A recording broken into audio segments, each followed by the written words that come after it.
నిషేధ సమయంలో ప్రభుత్వం ఇస్తున్న మత్స్యకార భరోసా అనేది చాలా మంచి పథకం. కానీ ఒక కుటుంబంలో ఇద్దరు ముగ్గురు కూడా వేటకు వెళ్తున్నారు.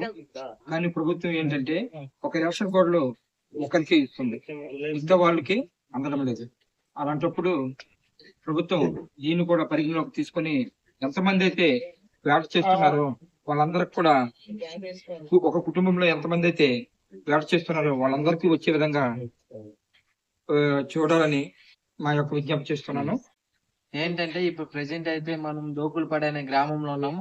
దోకులపాడు గ్రామంలో ఫిషర్మెన్ ఫేస్ చేస్తున్న కష్టాలు అయితే చెప్పారు. సో దీన్ని మీరు చూసారు కదా, ప్రతి ఒక్కరు ఈ కష్టాలు మీ కష్టాలని ఒక్క హెల్ప్ చేయండి. ఆ హెల్ప్ ఏంటంటే ఒక షేర్ చేయండి. ఈ వీడియోని గవర్నమెంట్ దృష్టికి వెళ్ళేలా అయితే మీరు షేర్ చేయండి. మీరు షేర్ చేయడం వల్ల మా మత్స్యకారులు ప్రాణాలను అయితే కాపాడిన వారు అవుతారు. సో నా సైకిల్ రైడ్ అయితే నెల్లూరు వరకు అయితే నేను చేస్తున్నాను.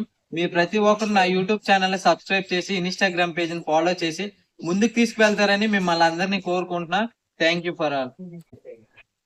మత్స్యకారుల తాలూకా సమస్యలను ప్రభుత్వం దృష్టికి తీసుకెళ్లాలనే సదుద్దేశంతో షాదు తమ్ముడు మాకంటే చిన్నవాడైనా సరే చాలా మంచి పని చేస్తున్నాడు. ఇప్పటికి 20 రోజులు అయిపోయింది తను ఈ యాత్రను ప్రారంభించి. ప్రతి గ్రామం తిరుగుకుంటూ సుమారు మన తీర ప్రాంతం 900 కిలోమీటర్లు ఉంది మన ఆంధ్రప్రదేశ్ కి. మొత్తం ఈ 900 కిలోమీటర్లలో ఉండే గ్రామాలన్నింటినీ తిరగాలనే సంకల్పంతో 20 రోజులుగా ఈ యాత్ర చేస్తున్నాడు. దీన్ని మనస్ఫూర్తిగా మా డోకులపాడు గ్రామస్తులు అభినందిస్తున్నాం తమ్ముడిని.